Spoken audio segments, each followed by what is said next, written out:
qu'on avait fait n'a pas été totalement respecté, mais on a pu quand même faire déjà un test sur Quentin à Sur les l'EcoBike Ouais, parce qu'on voulait tester ça. Donc on a pu faire notre premier test de notre côté ça s'est bien passé? avec notre propre Moxie. Ouais, Ouais, ouais, ça s'est ouais. bien passé. Les données après, au début, c'était un peu casse-pied, les données à traiter. Là, il y avait l'histoire de la virgule. Mais Ouais. comme tu nous as donné le bon tuyau, en fait, Louis, il a modifié le fichier, me l'a renvoyé. Et du coup, le fichier qu'il m'a envoyé, c'était pas lisible le truc, mais je sais pas, j'ai pu mettre des virgules et dès que j'ai enlevé la virgule et mis le point, là, ça a marché. Ouais. Et après, bah, j'avais des données nickel. Donc, Ouais, c'est un petit souci de conversion de fichiers avec le. Il me semble que c'est la langue de l'appareil que tu utilises et duquel tu exportes ensuite ton fichier va te dicter si c'est une virgule ou un point. Et du coup, après, Google Sheets, eh ben, il n'aime pas trop quand c'est pas le bon. Donc, c'est une histoire de changer, comme tu l'as dit, le format. Et au début, c'est chiant quand tu connais pas la manip, mais une fois que tu sais le faire, ça devrait aller assez vite normalement. ouais, bah ouais, on va Donc après, voir. on va régler tout ça pour que ça sorte propre. Ensuite, le mettre sur le sheet Ouais, sans faire toutes ces manips. ouais, idéalement, ce serait mieux. Ouais, Ok, ça les nous gars. a permis, Pardon, dis-moi, Quentin. ouais, ça nous a permis de voir pas mal de choses assez intéressantes. Bah, dans mon cas, du coup, entre différents ergots. Et puis, bah, comme j'avais fait bah, moi le test complet sur le rameur avec toi et ensuite bah, en formation le test sur le bike erg, on voit vraiment que j'avais une différence en systémique. Donc, quand j'utilise tout le corps ou quand je suis vraiment local, mon corps ne fonctionne pas du tout pareil. Donc, c'est assez intéressant de voir tout ça. Je fonctionne de façon assez similaire entre le rameur et l'éco-bike, mais le bike erg, ça n'a rien à voir. Ouais, c'est assez intéressant à voir. T'as vu quoi comme. Après, on se plongera dans les détails, mais t'as vu quoi comme Ouais. grosse différence déjà entre les deux? Bah, en fait, il y a une grosse. Bah, en fait, quand je suis en local, bah, clairement, on voit qu'il y a une limitation qui est beaucoup plus cardiaque parce qu'il y a pas mal de vasoconstriction. Et alors que sur le rameur, comme c'est systémique, bah, je pense que comme le sang, il y en a, il a envoyé un peu partout, bah, le corps, il fait moins de vasoconstriction, donc je suis moins dérangé par ça. J'ai l'impression aussi que sur le rameur, la coordination respiratoire est plus difficile à garder que sur Ouais, l'éco-bike. ouais, c'est clair. J'ai remarqué ça. Je trouve que pour des athlètes de CrossFit, c'est super pertinent de regarder ce qui se passe en local et en systémique pour voir vraiment la différence. Parce que dans les Metcon, on peut avoir des fois du local et du systémique. Et je pense que pour un athlète, c'est vraiment un plus sur l'athlète de CrossFit de voir tout ça. Ah, c'est super intéressant comme petite conclusion déjà. Donc, on a pas mal de trucs à traiter, les gars. Comment est-ce que vous voulez procéder? Est-ce qu'on passe en revue vos bilans respectifs d'abord et ensuite on regarde les données que vous avez collectées pendant le test ou est-ce qu'on se fait ça après ou voir Ouais. si on garde ça pour une séance ultérieure et on se focalise sur les données aujourd'hui que vous avez collectées pendant la formation? Qu'est-ce que vous pensez? Bah, je Tu pense me qu'on va, sens comment, Quentin? on va regarder ce qu'on a fait pendant la formation déjà, non? Ouais, on se focalise là-dessus et puis après, si vous voulez, Ouais. si on a un Les peu de tests temps. qu'on s'est fait nous deux, ouais. Ouais. Ouais, c'est ça, ouais. Qui veut commencer du coup? Ouais, ouais. Je vais commencer alors du coup sur le. Euh, Vas-y. Vas-y, Quentin, tu peux partager ton écran. Ouais, je vous fais ça. Alors, je retrouve juste le fichier, je vous partage l'écran. Tac. Ok. Alors,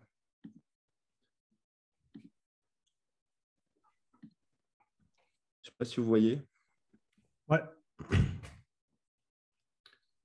Alors, en gros, je vais aller dans les graphiques. Alors, mon PC, il rame un peu avec le truc, hein. c'est normal. Ça arrive à tout le monde. Il y a des données. Ouais, il y a pas Donc, mal. Il y a pas mal à faire. donc là, c'est le test du coup de Louis, Mhm. que Louis a effectué sur le rameur. Ouais, Alors, moi, ce que j'ai fait, c'est que j'ai fait une note pour analyser un peu tout ce qu'il a fait. Donc, je ne sais pas si vous devez voir la note là. Ouais.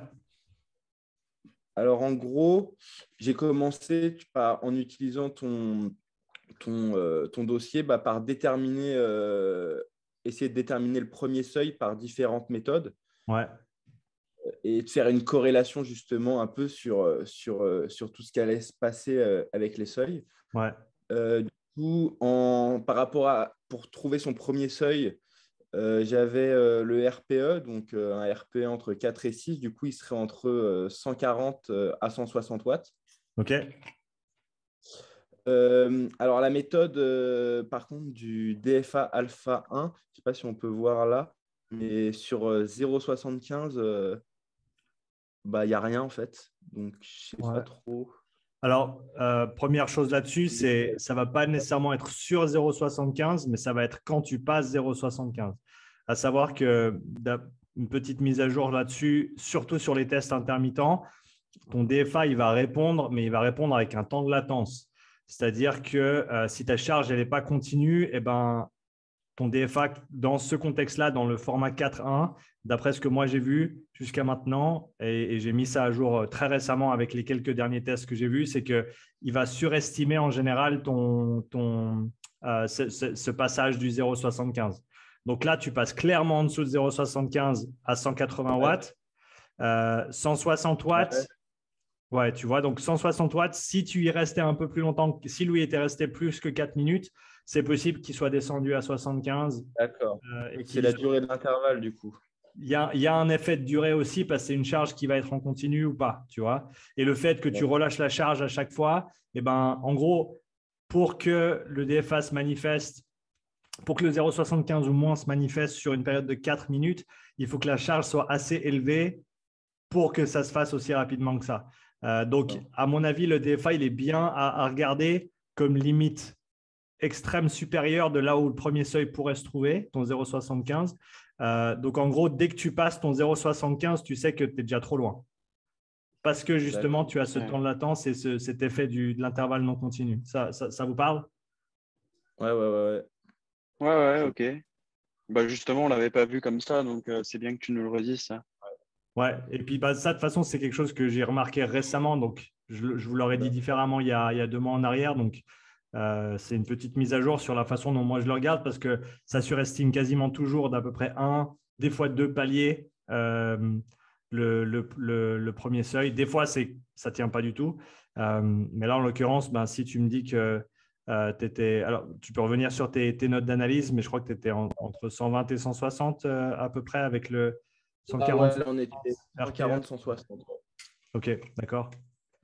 Alors, par contre, sur l'analyse de l'oxymétrie musculaire des muscles impliqués, la pente, en fait, elle commence du coup à descendre à 120 watts. Alors, je crois que c'est différent entre son… Donc, ouais, là, on voit que la pente sur l'intervalle de 120, elle commence à descendre. Ouais. Sur le vaste externe gauche. Ouais. Et sur le vaste externe droit, c'est assez similaire. Donc, normalement, je crois, si je me souviens bien, du coup, le premier seuil, il peut se déterminer aussi par rapport à ça. Ouais, sur la première activité. Ouais. Si tu as un doute, ce que j'ai commencé à faire, c'est de me dire, voilà, si j'ai un doute, je vais prendre 3 intervalles. Donc là, je vais prendre le 100, le 120 et le 140 parce qu'il semblerait que ce soit quelque part là-dedans. Et je vais me dire lesquels sont… Je vais en trouver 2 qui sont assez similaires l'un à l'autre et un qui est plus différent que les autres. Dans ce cadre-là, qu'est-ce que tu dirais? Est-ce que le 120 ressemble plus au 100 ou ressemble plus au 140? 120, il ressemble plus au 140, clairement. Ok, donc, tu vois, c'est marrant, je le mettrais dans l'autre sens. Donc, c'est dans le sens simplement où, certes, tu as une petite baisse, mais si tu regardes la tendance après la première minute, c'est quand même, ça reste presque plat. Tu vois, tu es à 57 de moyenne entre la 12e minute et la 15e minute. Tu es à 57 de moyenne à peu près, ça ne bouge pas vraiment. Donc, c'est un petit peu plus bas en valeur absolue, mais la tendance de la courbe, elle est de loin pas aussi prononcée qu'à 140, où là, c'est clairement une descente en continu. Tu vois ce que je veux dire? Là, je vois, Après, ce qui n'est pas le cas sur l'autre jambe. Donc, sur la jambe gauche, tu vois Par que contre, sur l'autre jambe, c'est assez net que le 140 et le 120 se ressemblent plus. Ouais. ouais, Ça descend plus rapidement. Louis, est-ce que tu sais si tu as ou tu as déjà testé un léger décalage gauche-droite en termes de force, potentiellement? Non, pas ressenti et j'ai jamais testé. J'ai pas eu de blessure ou quoi que ce soit, donc ça m'est jamais arrivé ou j'ai pas eu l'occasion de le tester. Après là, on peut voir un petit peu. Est-ce que c'est de l'artefact? Je sais pas. Ouais, l'artefact, si les données sont bonnes et puis qu'il n'y a pas vraiment de grand saut vers le 100 ou vers le 0, en général, le Moxie, je n'ai pas trop de soucis avec ça. Ouais, donc moi, personnellement, là-dessus, je te le mettrais à 130 sur le Ouais. droite et potentiellement à 110 sur le gauche. C'est un peu emmerdant du coup. Ok. Enfin, du coup, il faudrait faire un compromis à 120 pour le tout, quoi. Ouais, bah, plus ou moins. Après, après avoir aussi, bah, ça, c'est encore une fois, on analyse chaque unité indépendamment de Ouais. l'autre. Et après, on regarde à la fin ce qu'on ressort. Donc là, on a regardé les Moxie gauche-droite. Qu'est-ce que tu as regardé d'autre encore? Est-ce qu'on avait on avait quoi, une épaule? Non, tu avais quoi, un Alors bicep? après, j'avais, si je me rappelle bien, alors on va regarder, on va vérifier. Je crois que c'était un. Si on a fait 3 ou 4 Moxie, c'était sûrement un bicep et un mollet, si c'était 3 et 4. Ouais, on a le biceps gauche en 3 et le mollet gauche en 4. Ouais.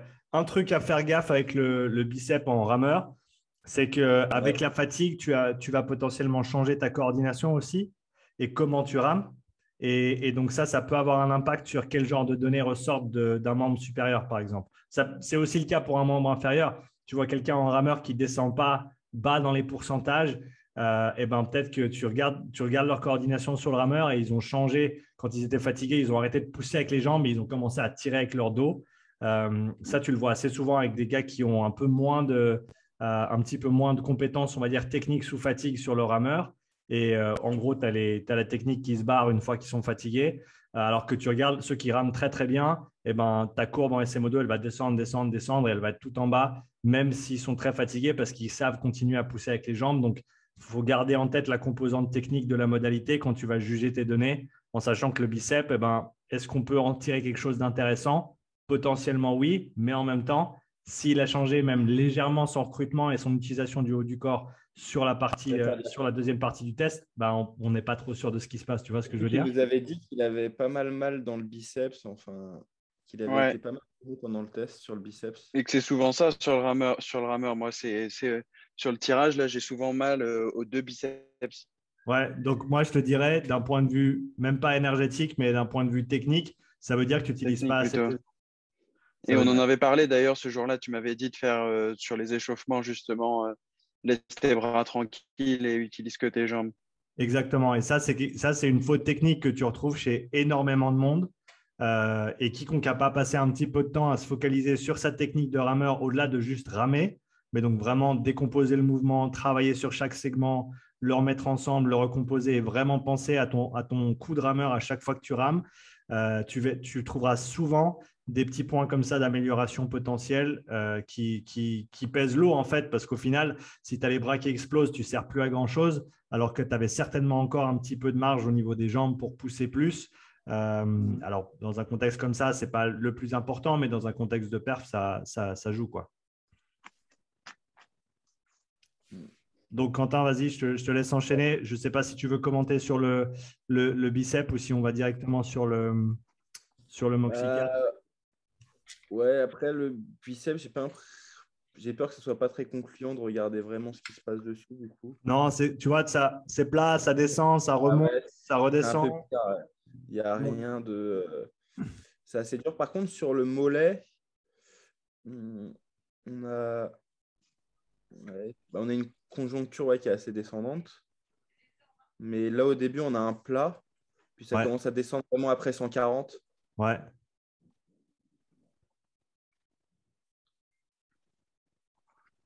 Alors lui, le mollet, en théorie, il est non impliqué. Mais après, c'est assez. Ouais. Sur l'extension, il a quand même une implication, je pense. Ouais, mais sur la fin du mouvement. c'est pas comme si tu regardes un mollet en course à pied. Et de Ah ce bah que j'ai oui, trouvé, en tout cas, le mollet, c'est celui qui répond le plus comme un muscle non impliqué en rameur. Euh, c'est dur à trouver un muscle après, ouais, non impliqué sur le rameur hein, quand même.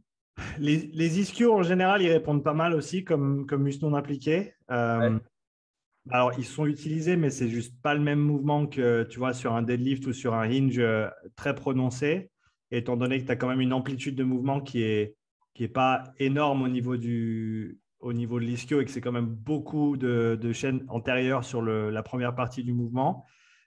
L'ouverture, je trouve, elle se fait presque même plus au niveau des fessiers qu'au niveau des ischios. Donc là, enfin, moi, je sais que je me rappelle quand je faisais beaucoup, surtout des basses cadences et avec pas mal de puissance, tu sens les fessiers de ouf, alors que les ischios, ils ne sont pas nécessairement super impliqués. je suis Euh, d'accord. mais qu'est-ce que tu dirais du coup sur ce Moxie 4? Donc, on a un mollet. Où est-ce que tu placerais ce premier point d'inflexion?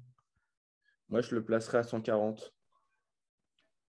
Ouais, à 140. C'est clair que tu as une grosse différence 120, 160. Donc, dans Ouais. les alentours de 140, ça semble assez cohérent. OK. Mm.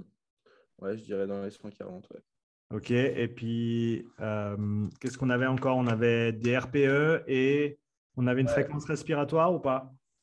Alors, la fréquence respiratoire, non, là, j'avais rien noté de particulier au début du test. Alors, on va vérifier quand même, mais fiche test. Non, j'avais rien noté. Alors, la fréquence respiratoire, ouais, si on avait une augmentation qui était significative, je pense, ouais, à partir de 180. La première, parce on est pas, on est aux alentours de 20. Ouais.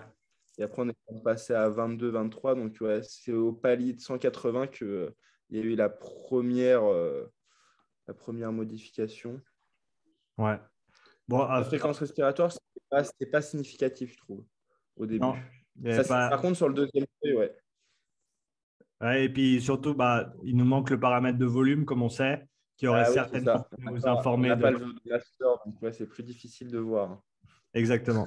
OK. Et puis, au niveau des RPE, tu t'avais mis entre 4 et 6, donc entre 140 et Ouais, 160, c'est ça? exactement, ouais. Entre 4 et 6, donc du coup, ouais, entre 140 et 160.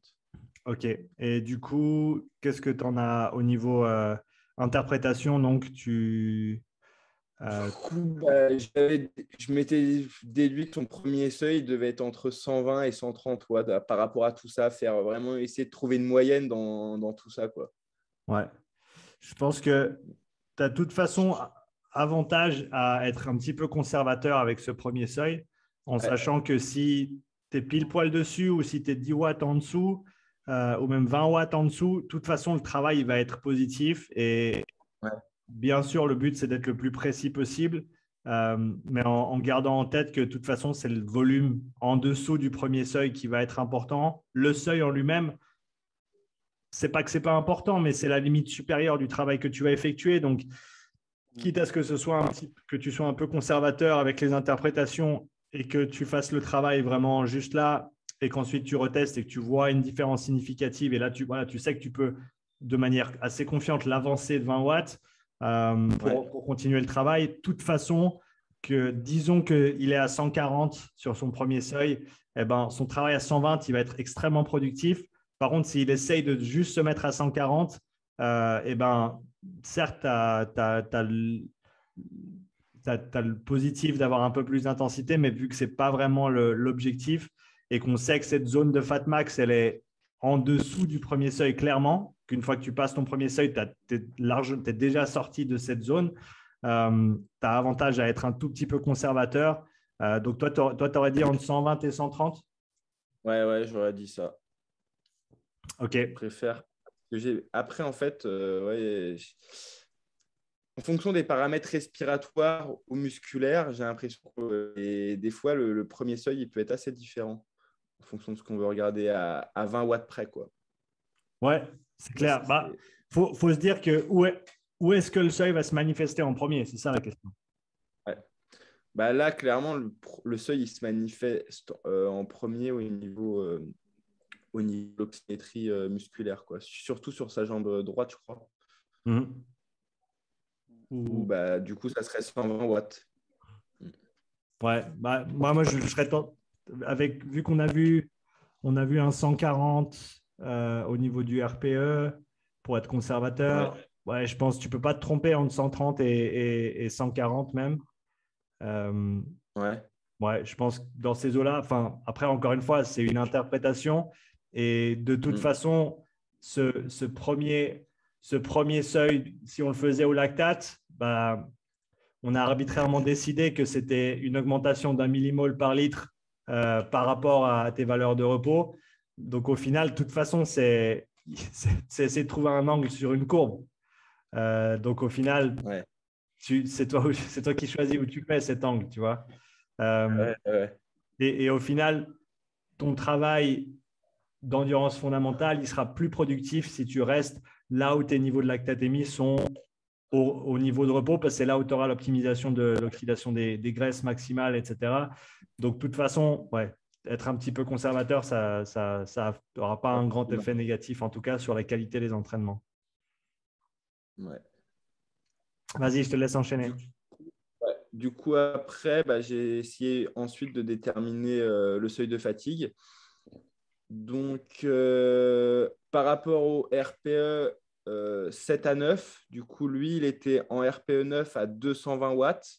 Ouais. Et son RPE 7, c'était 180. Du coup, là, ça donnerait une fourchette entre 180 et 220. Ouais. Sur le RPE. La fréquence respiratoire plus importante et qui devient même anarchique, je l'avais noté sur le palier de 220. Et c'est là aussi qu'il s'était plaint d'un très gros inconfort en haut du corps et de douleur. Ouais. Vraiment, c'était accentué. Donc là, ça confirme du coup le 220. Ouais. Après, les méthodes d'oxymétrie musculaire des muscles non impliqués. Donc, pour déterminer le seuil de fatigue, ici, c'était le mollet. Donc, j'avais observé un manque de récupération de la SMO2 au niveau du mollet à 200-220 watts, qui indique le passage au seuil de fatigue. Alors, on va regarder le graphique sur le mollet. Donc, je crois que c'était le 3, dans le 4, pardon. Donc, ouais. La resaturation ici, il y a c'est là qu'il commence à y avoir la différence où il resature moins pendant le repos. Ouais. Ça commence à baisser à ce moment-là. Parce que là, il faisait un peu plateau et là, ça a chuté. Et si tu regardes les tendances de courbe, qu'est-ce que tu vois pendant le travail? Pendant le travail, ça chute de façon plus importante dans le 220. Ouais. La pente s'accentue. Ouais. Donc, coefficient plus élevé sur l'inclinaison de la pente. Et donc là, ça confirme encore le 220. Donc, juste pour être ce que j'aime faire, après tu peux le faire, tu peux le faire à ta sauce, mais ce que j'aime faire, c'est jamais placer le seuil sur une valeur que moi j'ai mesurée. Parce que ce qu'on observe, c'est un changement d'état interne entre un intervalle et le suivant. Ouais. Mais qui dit que c'est pile poil sur l'intervalle ou alors c'était 5 watts avant ou alors est-ce que c'était pas à 210 qu'il aurait eu lieu? Tu vois en tout cas qu'il y a un 215, changement assez clair de charge interne entre le 200 et le 220. Ça, tu le vois. Ouais, c'est clair. Donc, moi, j'ai tendance à toujours le mettre entre deux, en fait. Donc là pour moi, c'est 210. Donc, je vais très rarement le mettre pile poil sur une mesure que j'ai prise parce qu'au final, ce qu'on cherche, c'est un changement d'état interne entre une intensité et une autre. Tu vois ce que je veux dire? Je vois, si on regarde les jambes, du coup, qu'est-ce qu'on voit? Alors, après, du coup, alors, je vais regarder ce que j'avais dit sur ça. Le deuxième seuil, observe. Alors, manque de récupération. Alors, pour les muscles impliqués, j'avais déterminé une inclination. Donc, je pense que c'est pareil. On va vérifier, mais je pense que c'est pareil. Ouais. Alors, le premier, du coup. Lui, ça commence même à 200 du coup, sur celui-là. Ouais. Sur cette-là. L'inclinaison de la pente, même 200, 220. Donc Ça là, commence un peu avant le mollet. Donc, je dirais plutôt, ça confirme peut-être le 210 du coup.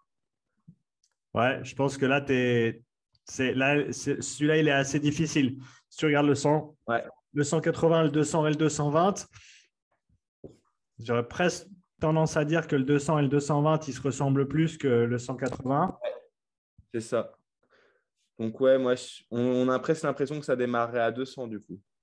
Ouais, Ou mais entre 200 et 180. ça, encore une fois, ça reste le fun des interprétations, c'est que là, si tu regardes les 3 dernières minutes, eh ben, tu as cette tendance. Par contre, si tu regardes les 2 dernières minutes de l'intervalle, eh ben, Il y a encore une autre tendance, hein. bah, tu as 220 et 240 qui sont clairement des pentes négatives, alors qu'il y a Ouais. 200 sur les 2 dernières minutes. Ça semblait. C'est vrai. Techniquement, les 2 dernières minutes, c'est là où tu as un état pas stable, mais d'équilibre entre l'apport et l'utilisation. On sait que ça prend de 90 à 120 secondes pour que les différents systèmes s'équilibrent. Donc, au final, tu peux regarder avant ça, mais qu'est-ce qui t'informe le plus? À mon sens, c'est les 2 dernières minutes. Si tu avais des paliers de 5 minutes, ce seraient les 3 dernières minutes et qui dessineraient bien sûr la tendance de manière encore plus claire.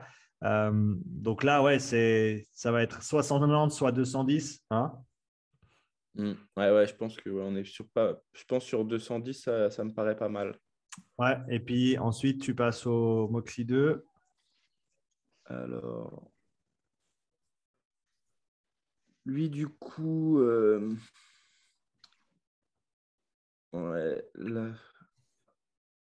il a une forme un peu bizarre, celui-là, je trouve, par rapport à l'autre. Ouais, là, c'est un peu C'est beaucoup différent. moins pentu, en fait. C'est beaucoup moins pentu.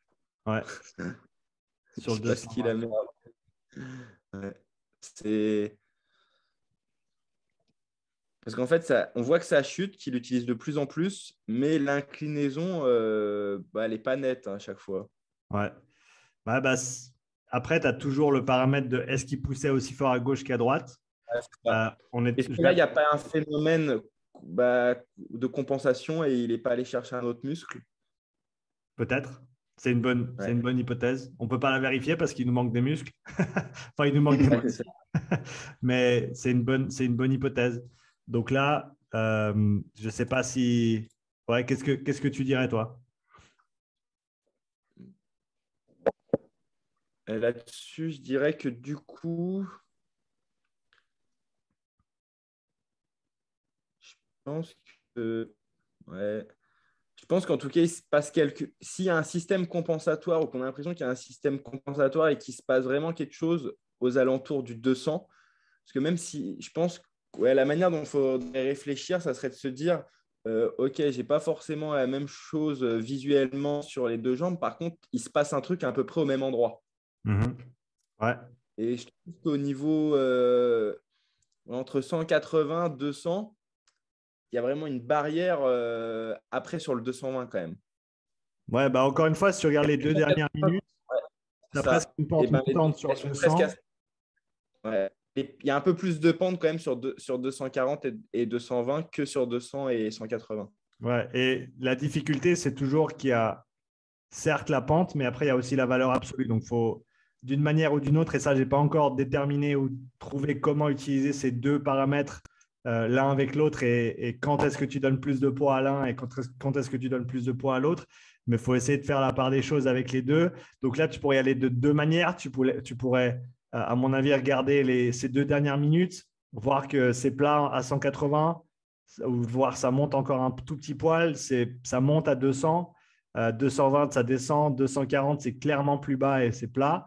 Ouais. Ou alors simplement dire que ton Moxie 2, il n'est pas nécessairement très concluant et que tu ne vas pas nécessairement utiliser cette donnée-là dans ton interprétation. Tu as le choix de le faire aussi. C'est pour ça qu'on a plusieurs unités. Et la théorie, c'est bien, mais la pratique, c'est différent. Et il ne faut pas avoir peur de… Ouais. Ça se passe pas toujours exactement comme tu voudrais. Exactement. Mais par contre, voilà, avec ton Moxie 1, avec ton Moxie 3, avec tes RPE, tout ça te donne pas mal d'infos. Et donc, ton interprétation, ce serait sur le deuxième seuil. Et moi, ça serait 210. Je partirais sur 210. Est-ce que vous avez eu l'opportunité de faire les 3 et 12 minutes sur les différentes modalités pour estimer votre puissance critique et voir à quel point ça correspond avec ces interprétations? Alors, moi, j'ai pu le faire parce que j'avais toutes les données.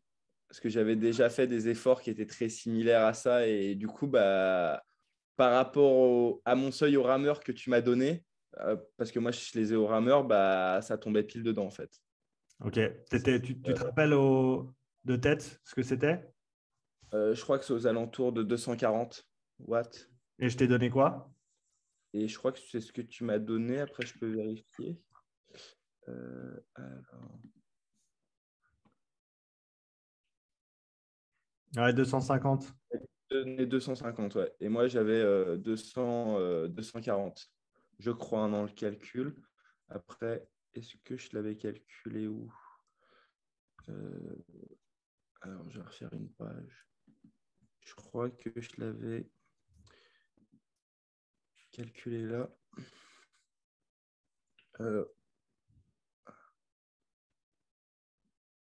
Ouais, je crois que c'est celui-là, non. Lui, il me donnait, je crois, 232 du coup. Ok. Voilà. Alors, je ne suis pas sûr, hein, peut-être que j'ai remodifié les valeurs pour regarder d'autres trucs, hein. Mais moi, j'avais en tête 240 dans ma mémoire. Et Mais là, les deux... c'était quoi? C'était des durées fixes ou c'était des distances?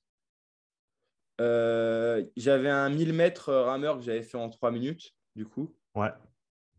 Pile. Et par contre, je n'ai pas utilisé le 12 minutes, j'avais utilisé le 5 km rameur. Et tu étais à Alors, quoi? je sais pas si 17 et quelques? ou 18-10, je crois, quelque chose comme ça. D'accord. Et c'était un vrai max ou tu l'as fait plus, ou tu l'as fait qu'une seule fois? Ah, j'étais à fond sur ce 5 km. Hein. Tu étais à fond, mais tu l'as fait qu'une seule fois. Ouais, je l'ai fait qu'une Ouais. seule fois. Donc, tu vois, là, je te dirais que ça, sur ces efforts-là, et ça, je pense, gardez-le en tête pour la suite. Quand tu demandes à quelqu'un de faire un effort max sur une distance ou sur un temps, s'ils l'ont fait qu'une fois, il y a des chances qu'il leur manque un petit pourcentage de performance encore, simplement au niveau du pacing. Sachant que je pense avoir progressé sur le rameur. Alors déjà, tu as progressé, mais en plus de ça, si tu n'as jamais fait un 5 km rameur, tu ne sais pas comment pacer un 5 km rameur. Moi, je me rappelle que la première fois que je l'ai fait, j'ai fait un 17,40 et quelques, et 3 jours plus tard, je l'ai refait et j'ai fait 17,11 ou 12, je crois. Donc, j'ai enlevé 30 secondes simplement en sachant mieux faire l'effort. Et ça fait une grosse différence quand même. Donc, je ne serais pas surpris. Bon, je pense sur un 1000 mètres, tu as moins de place parce que c'est quasiment un effort, c'est pas pied au plancher, mais pas loin. Mais je pense que sur un 5000, tu aurais certainement pu gagner quelques secondes, quelques watts, ce qui aurait fait remonter un petit peu ta puissance critique. Donc, je pense. 230, je pense qu'à 240, on a 5% près. Donc, la marge d'erreur, elle est correcte, tu vois. Ouais, je pense que sur le 5000, j'ai dû essayer de maintenir sur quoi j'étais parti. Je crois que j'étais aux alentours d'une 49. Je m'étais dit, essaye de le tenir jusqu'au bout, et je n'ai pas fini par terre allongé. Donc, je pense que je pouvais aller gratter des secondes. Ouais, je pense que tu peux gratter. Il faudra le mettre à jour un de ces jours. Ouais, il va falloir.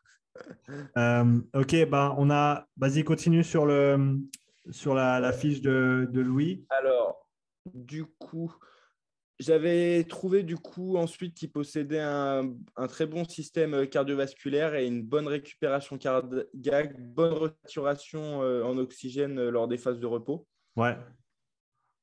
Donc, désolé Louis, j'avais pas vu qu'on t'avait perdu. Ah ouais.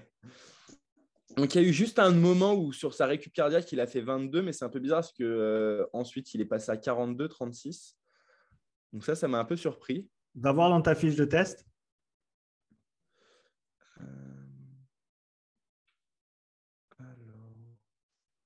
Dans la pause toilette, elle était de 180 à 120, c'est ça? Ouais, c'est ça. C'était celle d'après. Entre 180 et 200. Donc, Okay. c'était après 180 la pause toilette. Ok. Du coup, là, on était… c'est ça. C'est ça qui l'a fatigué. Ça m'a stressé. Changement de position, il s'est levé, il a bougé, tu vois. Mais c'est incroyable justement comment ça peut influencer. On ne penserait pas que d'aller aux toilettes. Mais ouais. Mais simplement le fait de te relever déjà. Ouais. Et boum, maintenant il faut vaincre la gravité, il faut envoyer du sang tout en haut. Et donc, déjà, ça va changer la dynamique assez rapidement, tu vois. Va Ouais. voir la courbe cardiaque 2 secondes, Alors, si tu remontes. merde. Ouais, sur le graphique. Tac. Celle tout en haut Ouais. ou celle-là? Tu as vu comme elle descend un peu, mais elle reste haute. Ouais. Il a eu Tu du mal vois. à descendre. Ouais. Donc ça, c'est du bruit dans le signal parce qu'il a bougé. Mm. D'où l'intérêt que la personne sur le rameur, surtout, reste dans une position où elle ne bouge pas trop pendant les temps de repos. Parce que s'il se lève et qu'il marche à chaque fois, ben, ça va avoir une influence sur le signal, quoi. Là, on voit vraiment que ça a rendu le graphique moins joli, quoi. Ouais, mais c'était, voilà, des fois, il y a Ça, des c'est super nécessités, on ne intéressant. peut pas y parer. Ouais, ça, c'est super intéressant. Du coup, une bonne récupération cardiaque et je crois qu'il a aussi bonne récup, une bonne resaturation en oxygène pendant les phases de repos. Donc, ça remonte pas mal, hein. Ouais, On monte assez haut tout le temps. Donc, j'avais déduit qu'il avait un bon système vasculaire aussi. ok. Donc, je ne sais pas si tu es d'accord avec toute cette interprétation là-dessus, que son système cardiovasculaire était plutôt bon. Ouais, un bon développement général. C'est ça. D'après le graphique sur l'amplitude de récupération, on observe une tendance à la hausse qui confirme la capacité vasodilatatrice de l'athlète, bonne désaturation musculaire. Donc après, ça, c'est plus pour l'utilisation. Alors ça, je crois qu'on le voit bien sur la dernière minute, minute 4, je crois. Ouais, c'est ça. Jusqu'où il est capable de désaturer dans les derniers intervalles. Du coup, vaste externe droit était descendu à 11,8 et le gauche, il était descendu. J'arrive pas à la voir. Assure-toi de bien regarder le bon graphique. Là, tu es sur la moyenne, hein, sur la quatrième Ouais. minute. Si tu vas sur ton graphique en dessous, tu vas avoir la valeur minimale pendant l'intervalle. Alors, j'arrive pas à trouver. Ça, c'est max, repos, mine, travail. Ouais, là, tu vois, tu es à 18 et Il était juste en à. dessous, hein, je crois. C'est celui-là. C'est celui-là, ouais. Sur la minute 4, pour voir comment il avait désaturé. Donc là, on voit qu'il désature plus sur, par contre, le vaste externe droit que le vaste externe gauche. Ok. Et c'est dû aussi au fait qu'on n'a pas qu'on n'a pas du tout le même type de signal. Est-ce que on pourrait penser du coup que c'est qu'il a peut-être une faiblesse ou qu'il a une blessure à gauche ou qu'il a en tout cas qui produit de force? Regarde voir les deux courbes superimposées. Je crois qu'elle est un peu en dessous ou un peu plus haut en dessus, je ne suis pas sûr.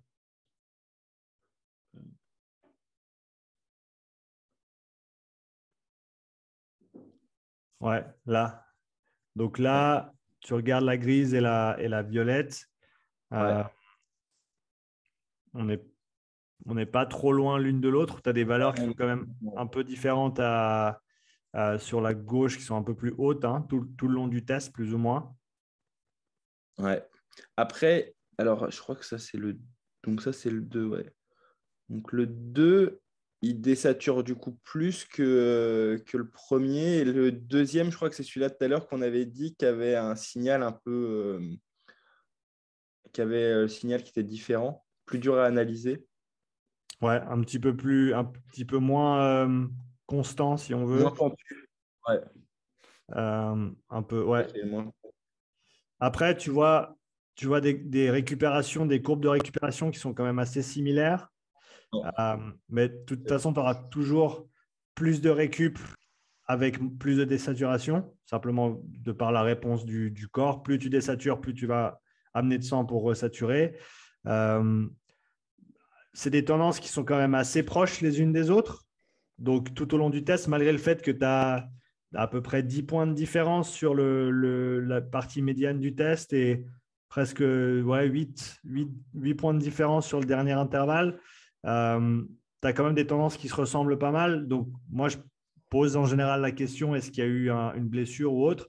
Mais si ça se ressemble pas mal, je ne vais pas non plus trop extrapoler parce qu'encore une fois, on n'a pas les puissances indépendantes gauche-droite. Donc, on ne sait pas vraiment s'il a poussé différemment. Et donc, c'est dur de tirer une conclusion solide à partir de ça. Ouais. Ok. Ouais, du coup, en tout cas, il a quand même une bonne utilisation de l'oxygène, donc je ne pense pas qu'il soit limité là-dessus, parce que ça descend assez bas pour les deux jambes. En Mhm. tout cas, en dessous de 30%.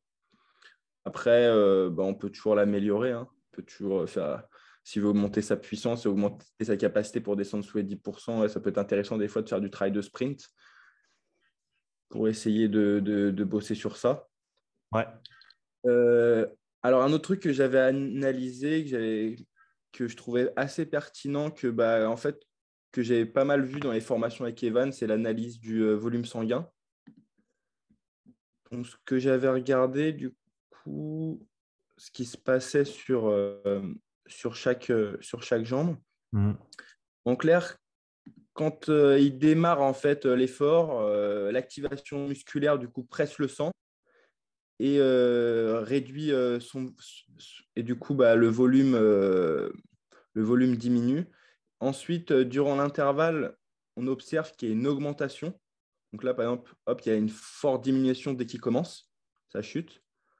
Et au fur et à mesure de l'intervalle, ça remonte progressivement. Donc ça, Evan, il disait que c'était dû à la capacité, c'était vraiment la vasodilatation.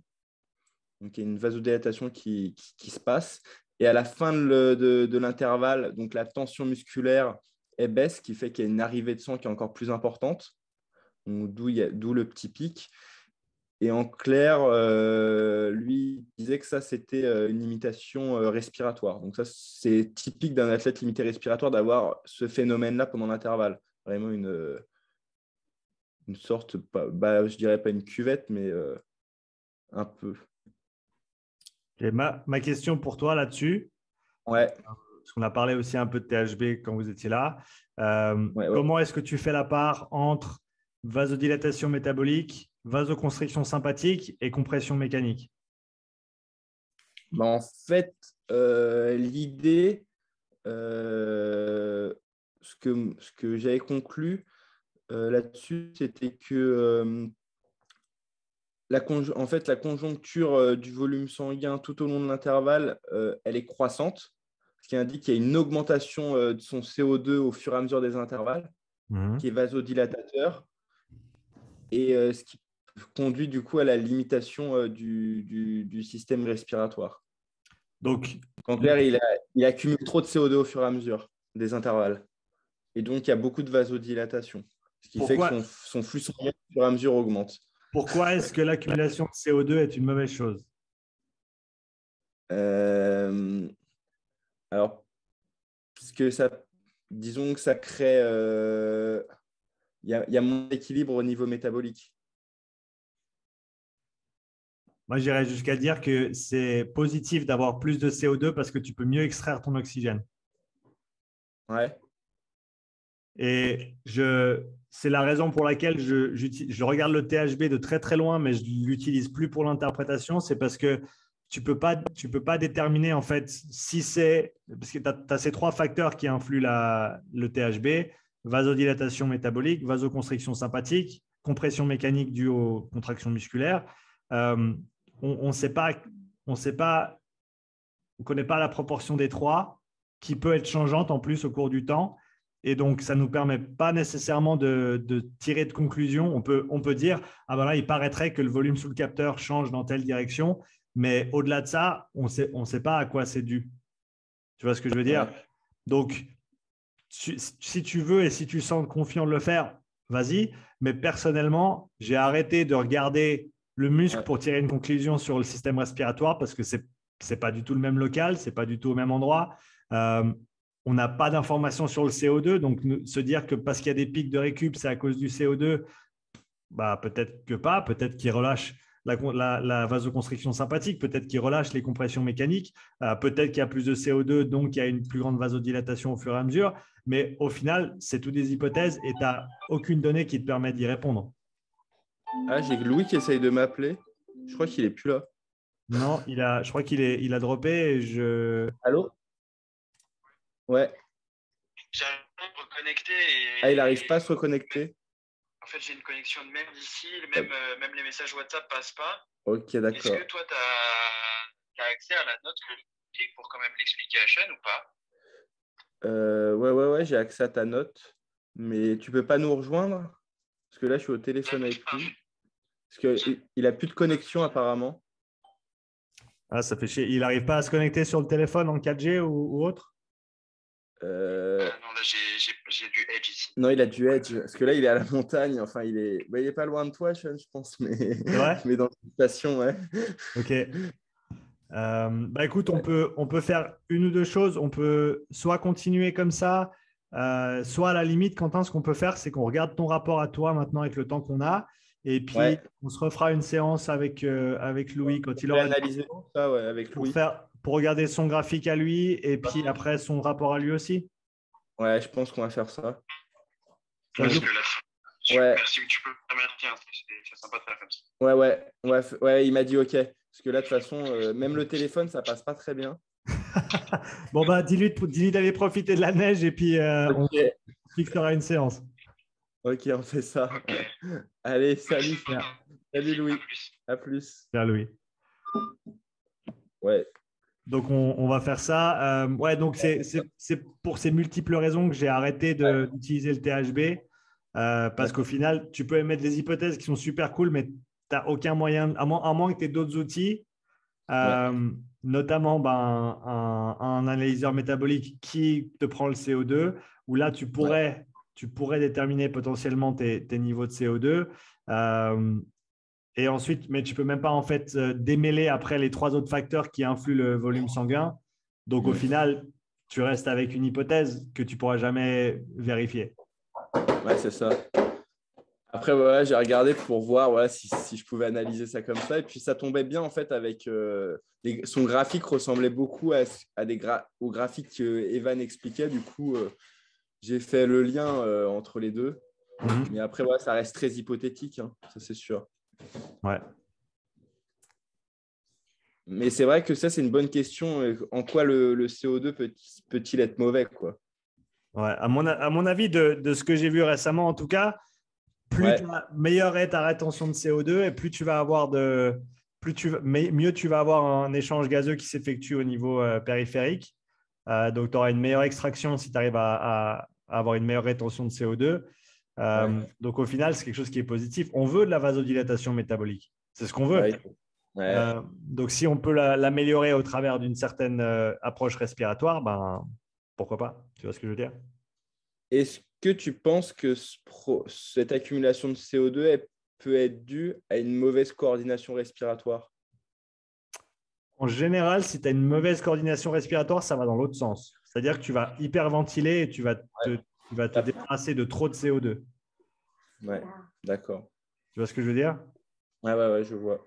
Donc, les personnes qui arrivent à avoir une bonne rétention de CO2, elles sont très entraînées en général et elles ont un très bon contrôle. Elles ont entraîné cet aspect de tolérance au CO2 pour pouvoir justement en tolérer plus sans devoir ou sans ressentir le besoin, tu le ressens, mais après ça, tu l'entraînes, le besoin de respirer plus. Tu vois ce que je veux dire? Ouais, je vois. Mais du coup, est-ce que quelqu'un du coup, a un pattern, dès que l'effort augmente et qu'il approche de son seuil de fatigue, a un pattern respiratoire qui devient chaotique, c'est peut-être qu'il le tolère mal, du coup, ce CO2, et qu'il cherche à s'adapter au niveau respiratoire pour l'évacuer, je ne sais pas. C'est pour ça que ça s'appelle aussi pas aussi parce Ouais, que c'est légèrement différent, mais c'est le point de compensation respiratoire. ouais, Donc, d'accord. c'est la définition du truc, quoi. C'est là où tu commences à compenser au niveau respiratoire dû au niveau de CO2 qui augmente encore plus qu'avant de manière non linéaire par rapport à avant. Donc, ça correspond avec la perte de l'homéostasie interne qui est le seuil de fatigue. Donc, au final, c'est une manifestation parmi les autres de cette perte de l'équilibre interne. Après, tu as certaines personnes qui savent ou qui peuvent contrôler leur respiration. Donc, tu vas voir que ça augmente, mais c'est de manière contrôlée, alors que d'autres, ça va du kit au double et ça explose.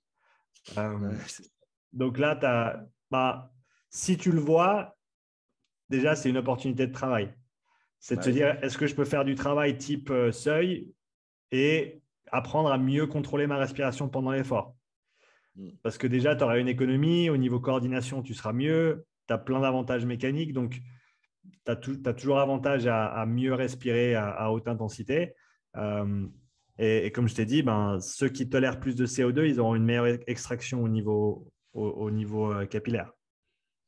Du coup, lui, ça pourrait être intéressant de lui faire faire pas mal de zone 5 pour justement qu'il utilise encore mieux son oxygène à la fin des intervalles. La question, c'est est-ce que le delta que tu vois entre 0 et 20 dans ce cas-là pour le Moxy 1, est-ce qu'il est dû au fait qu'il n'arrive pas à extraire ou est-ce qu'il est dû au fait qu'il pourrait plus utiliser ses jambes et moins utiliser ses bras? Et que donc là, soit c'est l'impact technique, soit c'est l'impact physiologique, quoi. Moi, je mettrais plus le fait en plus qu'il a dit qu'il avait les biceps qui explosaient. Je mettrais plus l'impact technique, ouais.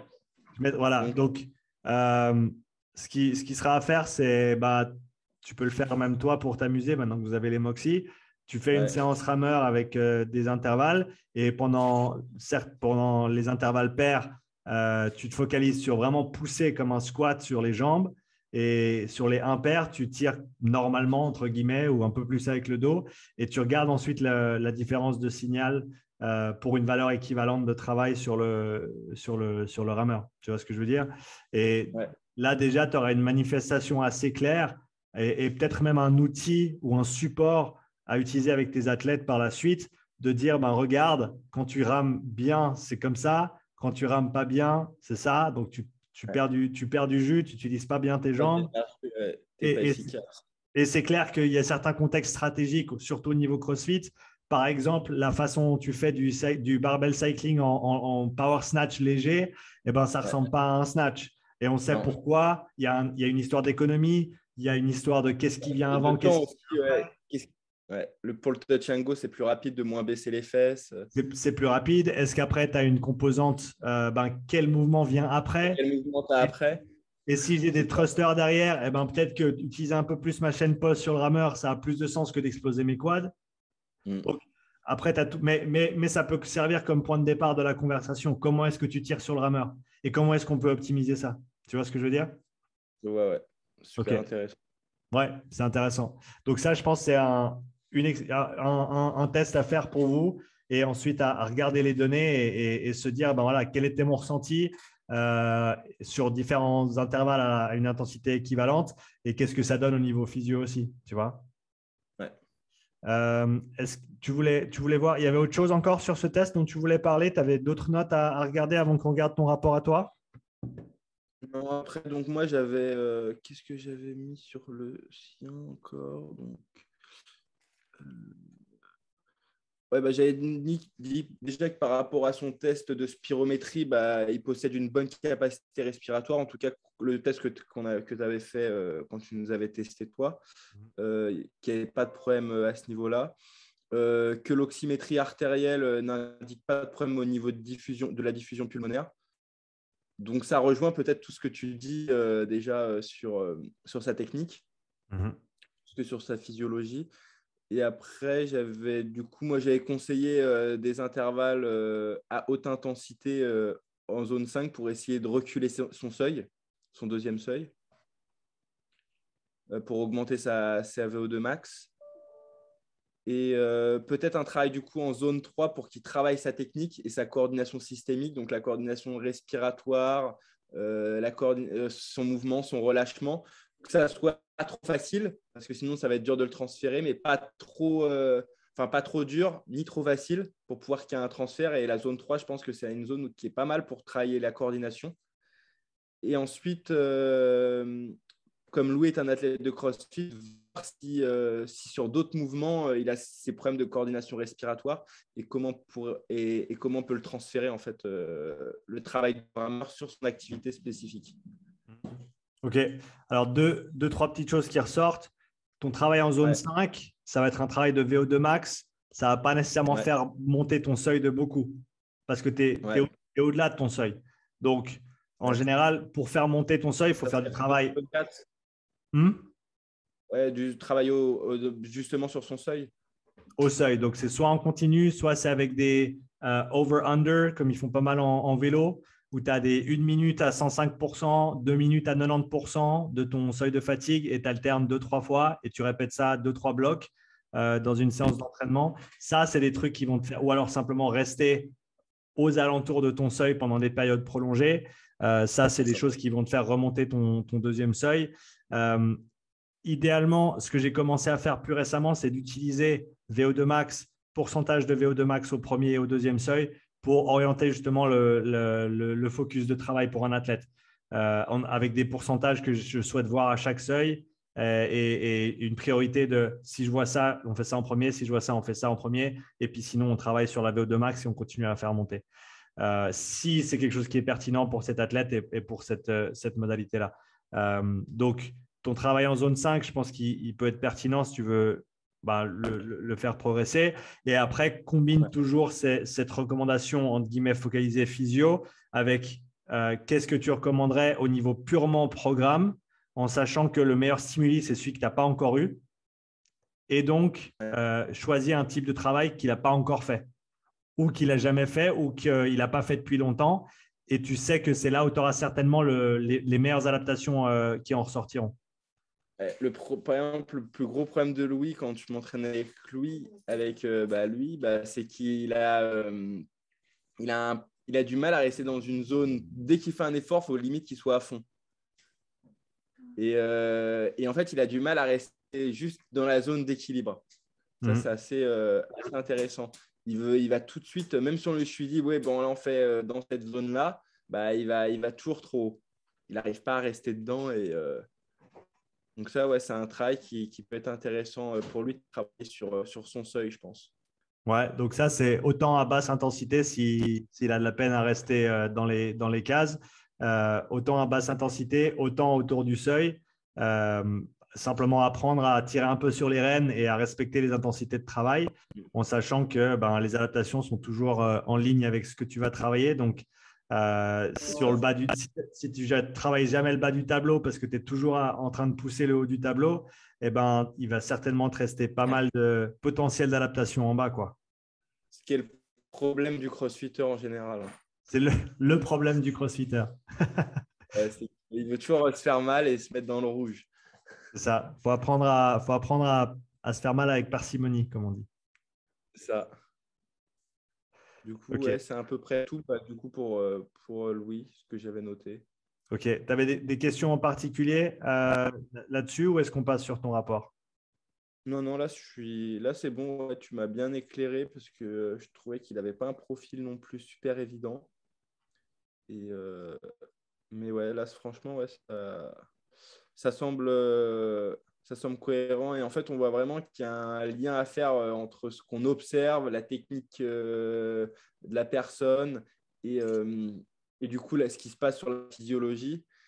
Et que ça peut… Et justement, le niveau de la personne sur son rameur et sa technique, ça impacte énormément, en fait, ce qu'on va déduire du test. C'est pour ça que en général, j'essaye de ne pas faire de test sur le rameur, à moins que la personne ait vraiment une bonne technique. Et juste parce que tu as un gros temps au 2000, ça ne veut pas dire que tu as une bonne technique. Donc, en général, je réserve le rameur pour les gens qui sont très compétents au rameur parce que justement, sinon, tes données physio, elles ne sont peut-être pas aussi pertinentes que sur un vélo, par exemple. Ouais. Donc ça, c'est à garder en tête. Et aussi, de manière générale, je m'éloigne de plus en plus du modèle, entre guillemets, simplifié de respiratoire, cardiovasculaire, musculaire, parce que c'est trop simple, en fait. Il n'y a personne qui est limité par un seul truc. Oui, ça n'a pas une seule limitation. Ouais. Et donc, en fonction des situations, même moi, on le voit, hein, que si j'utilise ces méthodes d'analyse en fonction des ergos, je n'ai pas du tout les mêmes limitations. Donc, l'individu est plus complexe que ça. Après, de toute façon, on en reparlera, je pense, à l'occasion sur ce que moi, j'ai découvert par rapport aux activités en systémique ou en local. Mm-hmm. Mais ouais, en tout cas, il y a des trucs assez intéressants là-dessus. Ouais. Non, je te rejoins. Et donc, ça ne veut pas nécessairement dire que tu n'as pas les mêmes limitations ou que c'est complètement différent, mais je pense qu'il faut juste élargir. Une fois que… Je pense que c'est c'est une bonne simplification au début pour comprendre l'énergétique ou le conditionnement de manière générale en prenant en compte autant les filières énergétiques, donc l'utilisation de l'oxygène, autant l'apport d'oxygène par le respiratoire et le cardiovasculaire. Ça, c'est la première étape à comprendre, c'est que ce n'est pas juste des filières énergétiques. Il y a plein d'autres systèmes qui sont appliqués. Donc, je pense que ça, c'est un bon point de départ. Mais une fois que tu as vraiment compris le modèle, en fait, il faut t'en éloigner pour aller vers quelque chose de plus inclusif et de plus complexe parce que il y a plus de pièces que ça. Et c'est dur de juste se dire qu'il n'y en a qu'une seule ou ça va vraiment dépendre de ce que tu cherches. On ne se résume pas à une limitation cardiaque ou une limitation respiratoire. Ouais. Non, de loin pas. Et encore une fois, je pense revenir sur des idées de voilà, quel est le simili d'entraînement que tu n'as pas exploré ou que tu n'as pas utilisé récemment qui va te permettre de te gagner un petit peu ou de te rapprocher de ton objectif. J'aime bien, c'est une approche qui est extrêmement simple. Hein. Ça demande simplement à se dire qu'est-ce que tu as fait récemment, qu'est-ce que tu n'as pas fait et qu'est-ce qu'on pourrait faire pour que tu continues à progresser.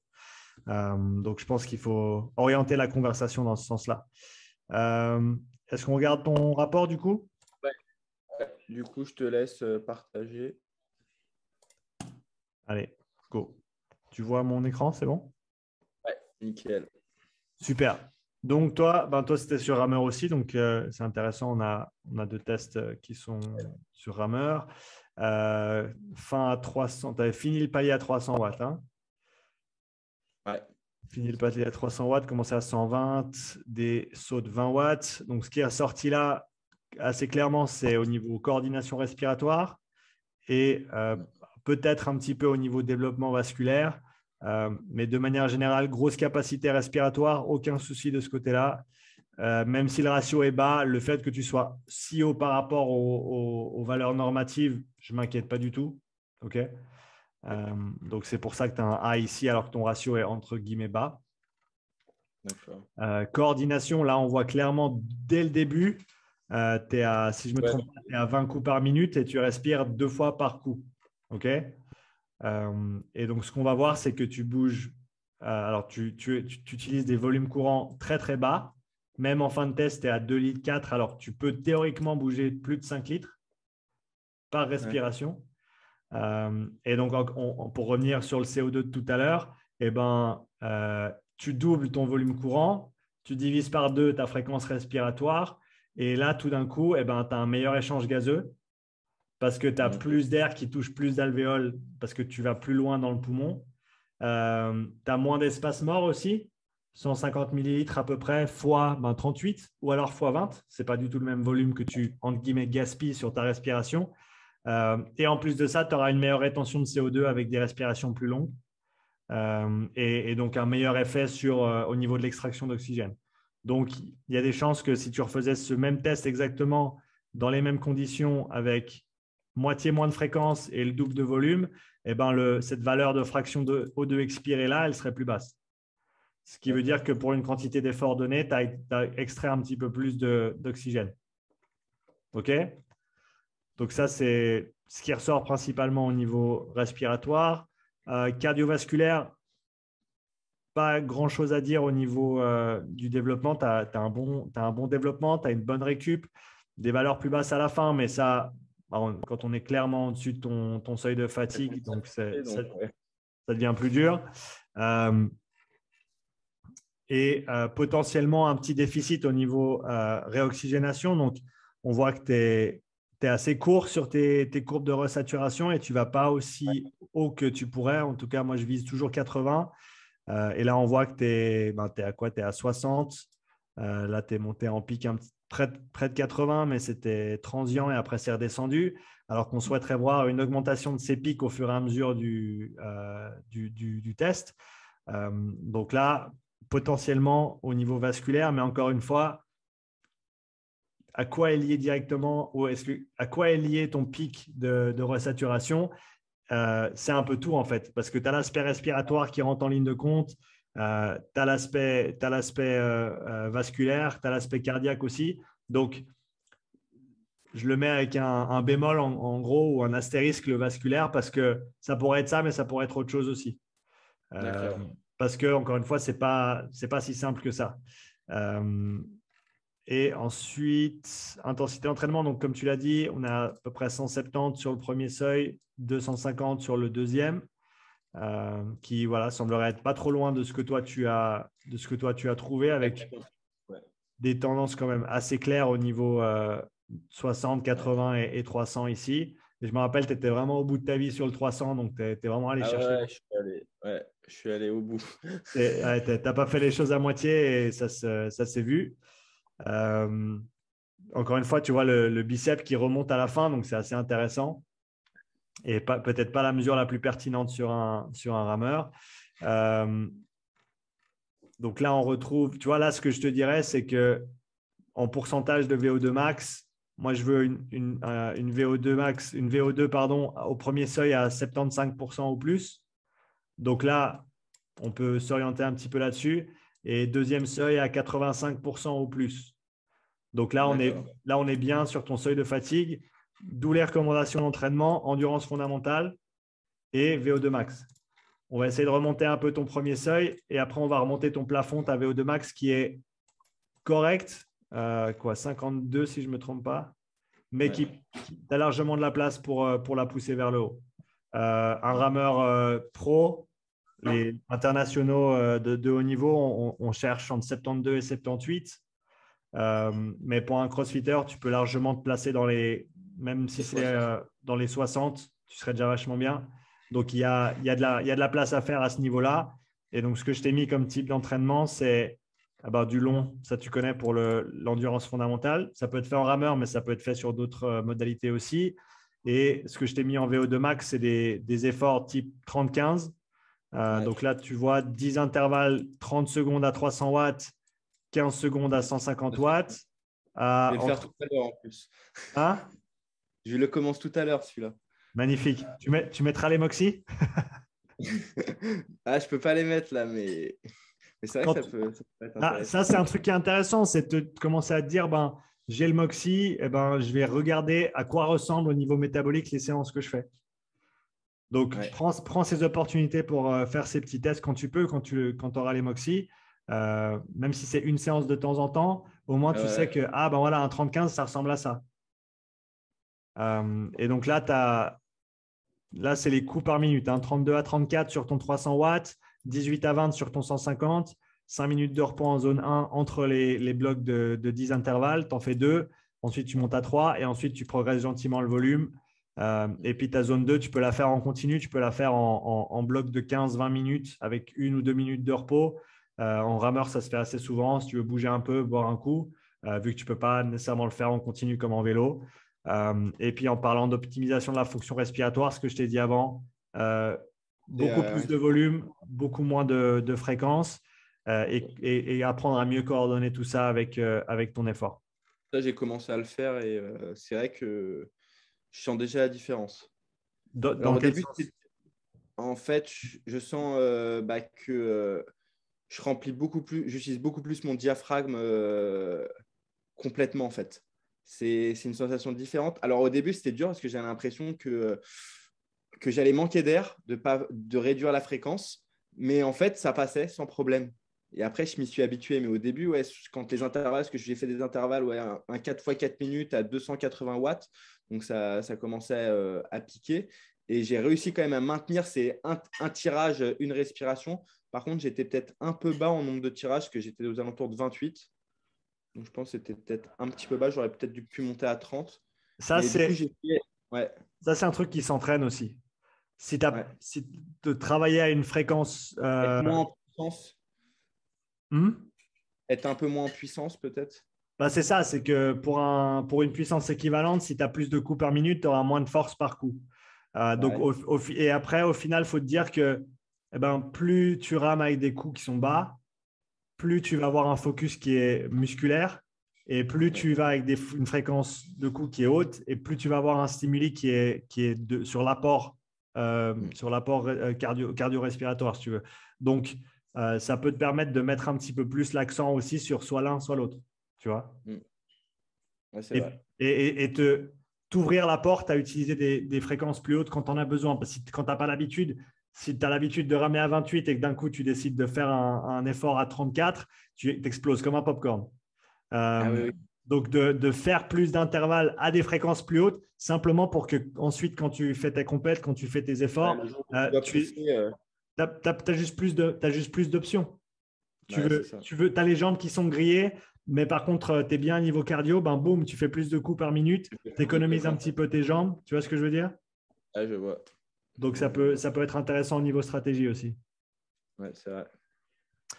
Et à savoir que ben, les séances de VO2 max comme ça, elles peuvent être organisées autrement. Ça, c'est un format qui vient du vélo plus que du rameur, mais qui, à mon avis, est intéressant, surtout en termes de.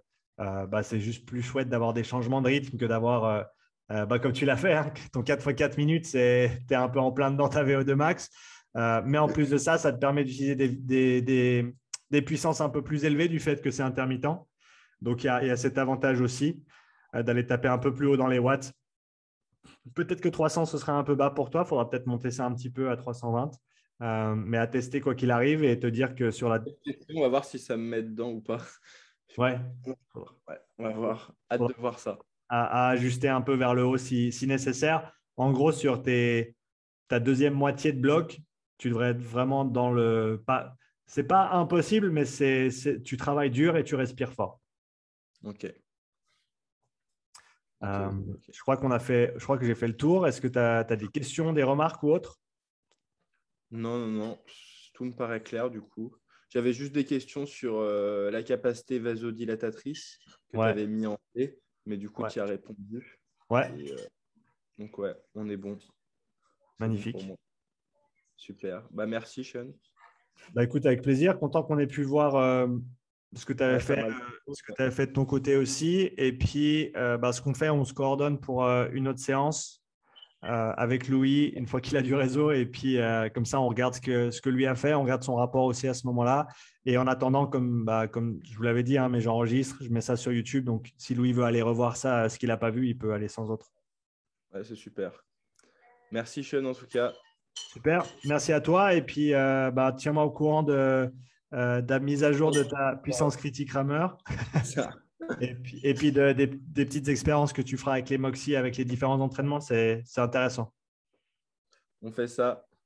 Allez, Super. salut. À bientôt, Quentin. Ciao. Bientôt.